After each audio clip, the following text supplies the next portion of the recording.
আহক আমি বিশ্ব পৰিৱেশ দিৱসটো এটা দিন হিচাপে পালন নকৰি ইয়াক পৰিৱেশ সংৰক্ষণৰ কাৰণে গুৰুত্ব সহকাৰে লওঁ। তো নমস্কাৰ বন্ধুসকল, পুনৰ এবাৰ স্বাগতম জনাইছোঁ মই অন্য এটা ভিডিঅ'লৈ। আৰু আপোনালোকে চাইছে বি ব্লগছ বন্ধুসকল। বৰ্তমান আজিতো গম পায় 5 জুন বিশ্ব পৰিৱেশ দিৱস, আৰু আমাৰ গাঁৱতে সকলোৱে লাগি আছে। আপোনাৰ গাঁত চাত ইতিমধ্যে খন্দা হৈ গ'ল, মোলৈ ফোন কৰিছিলে। তো এতিয়া মানে গছপুলি ৰুব লাগে। আৰু বন্ধুসকল মানে আজিৰ দিনটোতে যে আমি এই মানে বিশ্ব পৰিৱেশ দিৱসটো পালন কৰিম সেইটো নহয়, মানে সদায় যিমান পাৰে গছ গছনি ৰুব লাগে। আৰু বাকীখিনি পিছত কৈ আছোঁ, তো ব'লক ভিডিঅ'টো আৰম্ভ কৰোঁ। আৰু বন্ধুসকল আহি পাই গ'লোহি মানে আমাৰ এইটো বৰপুখুৰী বুলি কয়। ইয়াতে আমাৰ সকলোখিনি কাৰ্যসূচী হ'ব।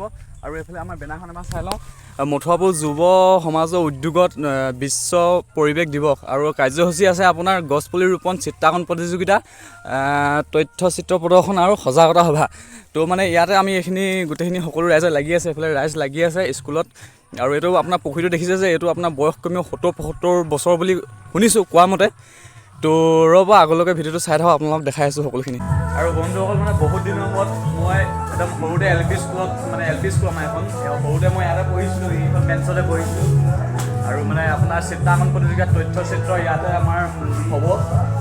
তো মানে ইয়াত বহুত দিনৰ আগত সোমালোঁ স্কুলখন। আজি প্ৰায় 15-16 বছৰ পিছত সোমাইছোঁ স্কুলখন। অলপ ভাল লাগিছে সোমাই পেলাই, মানে একদম আপোন লাগিছে কিবা এটা। আৰু আমাৰ এইফালে দাই একদম পূৰা জোৰদাৰ লাগি আছে, এইফালে গাঁত খান্দি আছে। দাই কিবা ক'ব নেকি?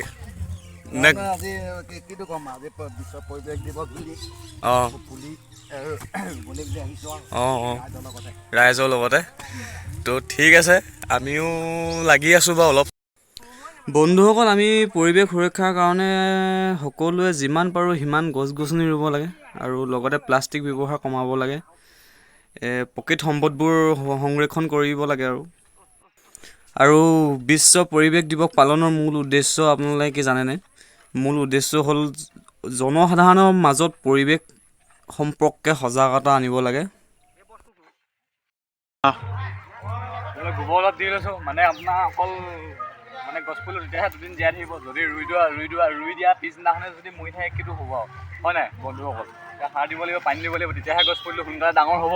ঢেৰ হ'লগৈ, মোৰ অকণমানতে মই হেৰি নকৰিলোঁ আকৌ, কৈছিলে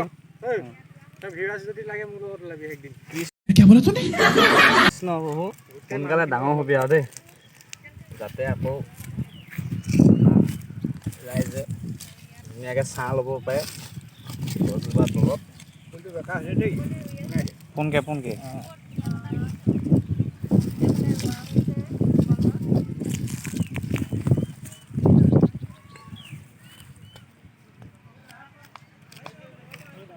মানে কি কয়, এজোপা কাটিলে 100 জোপা ৰুব দেই। আৰু এইফালে আমাৰ দাইহঁতে ধুনীয়াকৈ লাগি আছে। আৰু বৰ্তমান বিশ্বৰ 100তকৈ অধিক দেশত বিশ্ব পৰিৱেশ দিৱস পালন কৰা হয়, আপোনালোকে গম পায়নে সকলোৱে? আৰু বন্ধুসকল বিশ্ব পৰিৱেশ দিৱস পোনপ্ৰথমতে কিমান চনত আৰম্ভ হৈছিল আপোনালোকে গম পায়নে? 1973 নে 74 চনত নেকি আমেৰিকা যুক্তৰাষ্ট্ৰত পালন কৰা হৈছিল।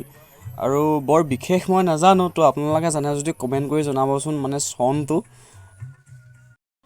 আৰু বন্ধুসকল গছ গছনিবিলাক মানে আমি মিছা ক'লে কি হ'ব, নিজৰ স্বাৰ্থৰ কাৰণে কাটোঁ, কিন্তু কাটিলেও মানে ৰুব লাগে। কটা মাত্ৰক লগালগে ৰুব লাগে গছ কেইজোপা।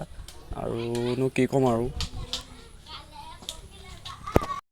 আৰু এইফালে আমাৰ অনুৎপাত ককাইদেউ প্ৰকৃতিক প্ৰেমিক, কিনো কয় এবাৰ শুনো আহকচোন। পৰিৱেশটো যিটো গৰম হৈছে, এই গৰমৰ পৰা আমি হাত সাৰিবলৈ হ'লে গছ লাগি দিনৰ পিছত খুব সম্ভৱ নামৰূপৰ হাৰকাৰখনো বন্ধ হ'ব। এই উদ্যোগবিলাক বন্ধ হৈ গ'লে কি হ'ব, আমাৰ যিসকল আমাৰ খিলঞ্জীয়া যিসকল লোক আছে, যিসকল যুৱক আছিল, যুৱতী আছিল, তেওঁলোকৰ সংস্থাপনৰ বাট মুকলি বন্ধ হৈ গৈছে। আৰু এই সংস্থাপনৰ বাট মুকলি কৰিবলৈ হ'লে আমাৰ কিছুমান উদ্যোগ লাগিব। আৰু আমাৰ যিহেতু সাহিত্যৰথী লক্ষ্মীনাথ বেজবৰুৱাদেৱে কৈ গৈছিল, সকলো আছিল সকলো আছে নুবুজো নলগাওঁ। আপোনালোকে সকলোৱে কবিতাটো শুনিছে। আমাৰ অসমখনত নাথাকিব লগা একো বস্তুৱেই নাই। দুবৰি বনৰ পৰা বৰগছৰ পাতলৈকে ঔষধৰ ব্যৱহাৰ হয়, আমি নাজানো কথাবিলাক। কিন্তু গোটেই জিলাখনতে যদি সোণাৰু হালধীয়া ৰঙেৰে সোণোৱালী হৈ পৰে, কৃষ্ণচূড়া ৰঙীল দৰে যদি গোটেই এটা ৰাঙলী হৈ পৰে, আপোনালোকে কল্পনা কৰকচোন কিমান ভাল লাগিব। আৰু চৰাইদেউ জিলাখন যিহেতু এখন ঐতিহ্যমণ্ডিত ঐতিহাসিক জেগা, ইয়াত আমাৰ বহুত সমল আছে। আমাৰ চৰাইদেউ আছে, গড়গাঁও আছে, কাৰেংঘৰ আছে, ৰংঘৰ আছে। এইবিলাকৰ চাবলৈ বহুত পৰ্যটক আহে। আৰু কেনেধৰণে আমি পৰ্যটকক আকৰ্ষণ কৰিব পাৰোঁ। আমাৰ যদি সোণ আৰু হালধীয়া ৰঙেৰে যদি এক ধুনীয়া ৰং হৈ যায় এইখনত, তেতিয়া মই বিশ্বাস কৰোঁ, মই নিজৰ আত্মবিশ্বাসটো ক'ব পাৰোঁ যে আৰু পৰ্যটক আহিব। আপোনালোকৰ গাঁওখন যদি গোটেই গাঁওখন যদি কৃষ্ণচূড়াৰে ভৰি পৰে, কাঞ্চনৰ ৰঙীন সুভাষেৰে যদি ভৰি পৰে, এই গাঁওখনলৈ পৰ্যটক আহিব। আৰু পৰ্যটক আহিলে আপোনালোকে সদায় মই আহিলোঁ বুলি বা বেলেগ এজন আহিলে সদায় আপোনালোকৰ ঘৰত গৈ নিমন্ত্ৰণ জনাই চাহ একাপ বা ভাত এসাঁজ সদায় খুৱাব নোৱাৰে। আৰু বিশেষ নকওঁ, আপোনালোকৰ সহায়ৰ বাবে মই বাট চাই ৰ'ম। ইয়াকে কৈ মোৰ চমু বক্তব্য সামৰণি মাৰিলোঁ। কিবা ভুল হ'লে ক্ষমা কৰিব। আৰু আপোনালোকে যদি মোক কিবা বেয়া দিশ হয়, আপোনালোকে গঠনমূলক সমালোচনা কৰক, যিটোৰ দ্বাৰা মই নিজকে শুদ্ধ পথেৰে আগুৱাই নিব পাৰিম। ইয়াকে কৈ মোৰ চমু বক্তব্য সামৰণি মাৰিলোঁ। ধন্যবাদ। আৰু বন্ধুসকল, এতিয়া বৰ্তমান তথ্যচিত্ৰ কাৰ্যসূচী চলি আছে, তো ব'লক এবাৰ চাওঁগৈ। কথা নহয়, এনেকুৱা গাঁও আমাৰ ইয়াতো আছে। চোৱা কিছুমান কথা ক'ব মানে নচলে, চলা নিচিনা। আৰু তাতে মদ, এই শিখৰ বা তেনেকুৱা চিগাৰেট খাবলৈ একেবাৰে মানা কৰিছে। আৰু তাতে বেছিভাগ যিকেইটা আছে বেপ্টিষ্ট আছে, বেপ্টিষ্ট মানে খ্ৰীষ্টিয়ানবিলাক আৰু গাঁওবিলাকে। আৰু সেইকাৰণে তাতে তেওঁলোকে এনেকুৱা পদক্ষেপ লৈছে যে প্ৰতি মানে সপ্তাহত দুবাৰমান তেওঁলোকে কি কৰে, গাঁৱৰ যিমান মানুহ আহে মানে থাকে আৰু মহিলাবিলাকে ওলাই আহে, তাৰপিছত ৰাস্তাবিলাক চাফা কৰে। আৰু এইজন আমাৰ LP স্কুলৰ ছাৰ হয়, তো তেওঁ মানে ক'লে যে কথা এটা, আপোনাৰ গাঁৱৰ 2-3বাৰকৈ চাফ চিকুণ কৰে বুলি কৈছে তো সপ্তাহত।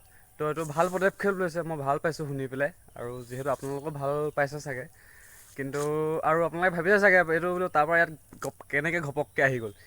মই মানে ভিডিঅ'টো ইয়াৰ পৰাই আৰম্ভ কৰিছিলোঁ, এইডোখৰ পৰাই আৰম্ভ কৰিছিলোঁ। আৰু এইডোখৰতে সামৰণি মাৰিবলৈ লৈছোঁ। আৰু বিশ্ব পৰিৱেশৰ ওপৰত মই কি দেখালোঁ আৰু কি ক'লোঁ, হয়তো কওঁতে মোৰ ক'ৰবাত ভুলো হ'ব পাৰে। তো আপোনালোকে ক্ষমা কৰিব বুলি আশা কৰিলোঁ। ক্ষমা কৰিব মানে কি, আৰু ভুলটো শুধৰাই দিব বুলি আশা কৰিলোঁ।